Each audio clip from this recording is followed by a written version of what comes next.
പ്രജിത, ഈ നിലമ്പൂരത്തെ ഉപതെരഞ്ഞെടുപ്പിലെ ഈ ലീഗ് നന്നായിട്ട് പണിയെടുക്കുന്നുണ്ട് അല്ലേ?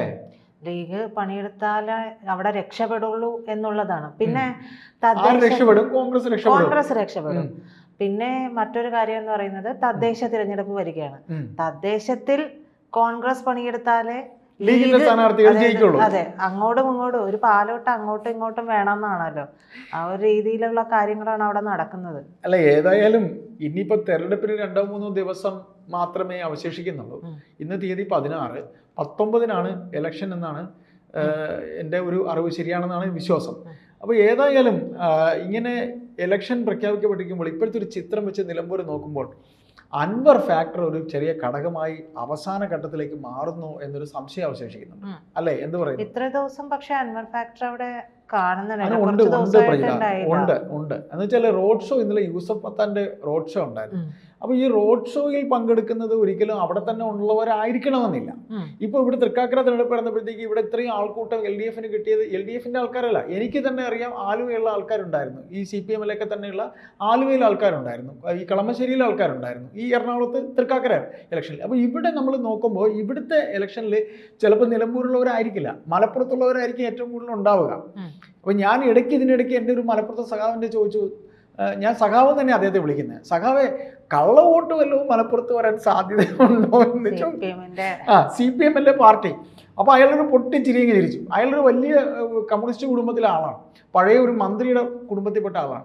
അയാൾ ചിരിച്ചെന്ന് പറഞ്ഞു, ഏയ് നിങ്ങൾ എന്നെ ഇട്ടെടുക്കാൻ നോക്കണ്ട, ഞങ്ങൾ എന്തായാലും നിലമ്പൂർ പോയി ഇയാൾക്ക് വോട്ട് ചെയ്യാനൊന്നും അങ്ങനെ പോകുന്നില്ല. അപ്പോൾ ഞാൻ പറഞ്ഞു വന്നത് ഈ പറയുന്ന യൂസഫ് പത്താൻ്റെ റോഡ് ഷോയെ കുറിച്ചാണ്. പ്രിയങ്കയ്ക്ക് ഉണ്ടായ റോഡ് ഷോയെക്കാളും റോഡ് ഷോയ്ക്ക് ആള് യൂസഫ് പത്താൻ ഉണ്ടായിരുന്നു. അപ്പൊ റോഡ് ഷോയിൽ കണ്ടിരുന്നു നമുക്ക് അതുകൊണ്ട് വോട്ട് വീഴില്ലല്ലോ. അൻവറിനെ നമുക്ക് അങ്ങനെ വിലയിരുത്താൻ കഴിയില്ല. പക്ഷേ ഇതിൽ ഒരു സത്യം അവശേഷിക്കുന്നുണ്ട്. കാര്യം ഇപ്പോൾ ഞാൻ ഉദാഹരണം പറയുന്നതാണ്. ഇപ്പോൾ പ്രജിത ഒരു പ്രസ്തുത സ്ഥലത്ത് സ്വന്തം അവിടുത്തെ സ്ഥലവാസിയാണ്.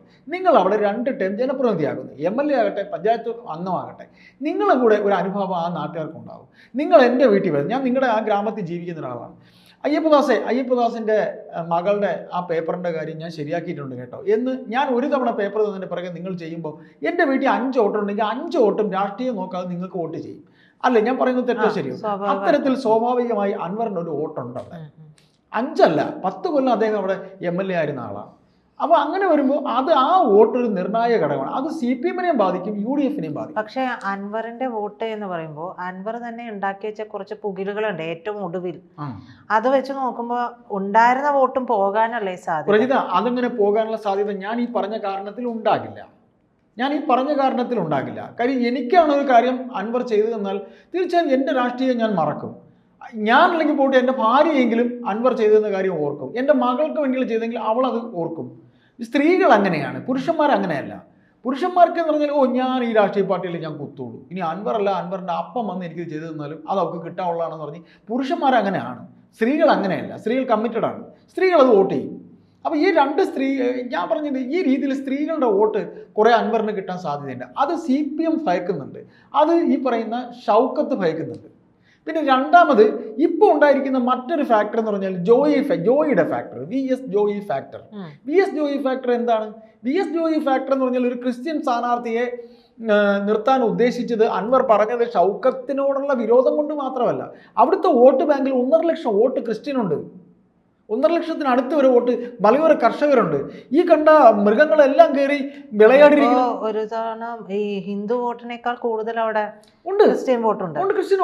അപ്പോൾ ഈ ക്രിസ്ത്യൻ വോട്ട് ഒരു ഫാക്ടറും കൂടെയാണ്. അപ്പോൾ അങ്ങനെ വരുമ്പോൾ ഇതിൽ നമ്മൾ നോക്കുമ്പോൾ ഈ ജമാഅത്തി, സുന്നി, പിന്നെ VK സുന്നി, പിന്നെ അങ്ങനെയൊക്കെ തുടങ്ങിയിട്ട് കുറേ മുസ്ലിം വോട്ടുകളുണ്ട്. ഇതെല്ലാം സ്പ്ലിറ്റ് ആവാൻ സാധ്യതയുണ്ട്. ഇതൊക്കെ സ്പ്ലിറ്റ് ആവാനുള്ള സാധ്യത വരുമ്പോൾ എനിക്ക് തോന്നുന്നത് ഷൗക്കത്ത് ജയിക്കും, പക്ഷേ ഷൗക്കത്തിൻ്റെ വോട്ട് കുറവായിട്ടേ വരത്തുള്ളൂ. ഈ പറയുന്ന നമ്മുടെ M സ്വരാജിനെ സംബന്ധിച്ച് സ്വരാജ് ഒരു കപടനാണ് എന്നുള്ള കാര്യം തീർത്തും വ്യക്തമാണ്. സ്വരാജിന് പക്ഷേ പിന്തുണ കിട്ടാനുള്ള സാധ്യത. പിന്നെ ഒരു കാര്യം, സ്വരാജ് ജയിക്കുകയാണെന്നുണ്ടെങ്കിൽ ഷൗക്കത്തിനെ തീർത്തും അവോയ്ഡ് ചെയ്യണമെങ്കിൽ മാത്രമേ ഉള്ളൂ. ഷൗക്കത്തിനെ തീർത്തും അവോയ്ഡ് ചെയ്യാൻ ഒരു സാധ്യത നിലമ്പൂർ കാണുന്നില്ലല്ലോ. അല്ല, ഒരു ഭരണവിരുദ്ധ വികാരം ഉണ്ടാകാനുള്ള സാധ്യതയാണ് ഇതുവരെയുള്ള അവിടുത്തെ ഒരു പൾസ് വെച്ച് നോക്കുമ്പോൾ ഉള്ളത്. രണ്ട്, ഈ പറയുന്ന സ്വരാജ് ആ നാട്ടുകാരനാണെങ്കിലും പറഞ്ഞ പോലെ അവിടെ ജീവിക്കുന്ന, അവർക്കിടയിൽ ജീവിക്കുന്ന ഒരാളൊന്നുമല്ല. അല്ല, സ്വരാജ് ഷൗക്കത്തും അൻവറും എന്ന് പറയുന്നത് അവിടെ തന്നെയുള്ള ആളുകളാണ്. ഷൗക്കത്തിനേക്കാൾ ആൾക്കാർക്ക് കാര്യം അൻവറിനോടാണ്. അതെ, ഞാൻ പറയുന്നത് ഇവരെ രണ്ടുപേരെ വെച്ച് നോക്കുമ്പോഴും അവിടെ സ്വരാജ് വരത്തൻ എന്നുള്ള ഒരു രീതിയിൽ, അതെ വരത്തൻ എന്ന് പറയാൻ പാടില്ല ഈ കാലഘട്ടത്തിൽ, പക്ഷേ ഞാൻ പറയുന്നത് അതെ വന്നു പോകുന്ന ഒരാളാണ്, വിസിറ്റിംഗ് ആണ്, ഒരു പാസഞ്ചർ ആണ് അദ്ദേഹം. അതല്ലാതെ അവിടെ നിന്നുകൊണ്ട് വോട്ട് പിടിക്കാൻ കഴിയുന്ന രണ്ട് കാൻഡിഡേറ്റ് എന്ന് പറയുന്നത് അൻവറും ഷൗക്കത്തും തന്നെയാണ്. തീർച്ചയായിട്ടും. അപ്പൊ അങ്ങനെ നമ്മൾ പറയുമ്പോൾ നമ്മൾ ഇത് സംസാരിക്കുമ്പോൾ നമുക്ക് കിട്ടുന്ന ഒരു ചിത്രം എന്ന് പറയുന്നത് ഷൗക്കത്ത് ഒന്ന് നമ്മൾ തന്നെ നിരവധി സംസാരത്തിൽ ഈ നിലമ്പൂർ വിഷയം നമ്മളൊരു 10ഓളം ടോക്ക് നമ്മൾ എടുത്തു കഴിഞ്ഞു. ഇതിൽ നമ്മൾ തന്നെ സംസാരിക്കുമ്പോൾ നമ്മൾ പറഞ്ഞിട്ടുണ്ടായിരുന്നു ഷൗക്കത്ത് എന്തിന് ഇപ്പോൾ അവിടെ ഇങ്ങനെ മത്സരിച്ചു, ഈ ഒരു 8 മാസത്തേക്ക് ഷൗക്കത്ത് എന്തിന് മത്സരിച്ചു, ഷൗക്കത്ത് ഇനിയും അവിടെ സ്ഥാനാർത്ഥി ആകാൻ ഉള്ളൊരു ആവശ്യം അരക്കിട്ട് ഉറപ്പിക്കാനാണോ? എന്തായാലും അല്ല, നമ്മുടെ ചോദ്യമാണ്. ഈ ജോയി എന്ന കാൻഡിഡേറ്റിനെ 8 മാസത്തേക്ക് നിർത്തിക്കൂടായിരുന്നോ? ഇപ്പം നമ്മൾ രാഹുൽ മാങ്കൂട്ടം പാലക്കാട് മത്സരിച്ചു. ഒരു യുവാവ് എന്ന രീതിയിൽ എന്ത് ഇമ്പാക്റ്റാണ് കിട്ടിയത്? അതായത് ഈ 8 മാസം കഴിഞ്ഞിട്ട് വരുന്ന തനിക്ക് അവിടെ തന്നെ കിട്ടണം, തനിക്ക് നിലമ്പൂർ തന്നെ കിട്ടണം എന്ന് അതിനു വേണ്ടി അരക്കിട്ട് ഉറപ്പിക്കാനാണ് ഈ കണ്ട എല്ലാ പ്രക്രിയയും. പിന്നെ അൻവർ പറഞ്ഞ ഒരു കാര്യവും കള്ളമൊന്നുമല്ല. ഷൗക്കത്ത് ഇവിടെ അല്ലെങ്കിൽ LDFന്റെ കാൻഡിഡേറ്റ് ആയിട്ട് അവിടെ ഉണ്ടായേനെ, അത് ഉറപ്പാണ്. അത് ചേട്ടൻ പറഞ്ഞ സത്യമാണ്. കാരണം അത്രയും കൃത്യമായിട്ടുള്ള വിവരം കിട്ടാതെ അൻവർ പറയില്ല. അൻവറിന് കൃത്യമായ രേഖകളുണ്ട്. അൻവർ പിന്നെ ശൂന്യതൊന്നും അത് പറയത്തില്ല. അൻവറിന് അവിടുത്തെ ഓരോ പൾസും അറിയാം. ആ നാട്ടുകാരനാണ്. അത് ചോർത്തി കൊടുക്കാൻ പാർട്ടിക്കകത്ത് തന്നെ ആളുണ്ട്.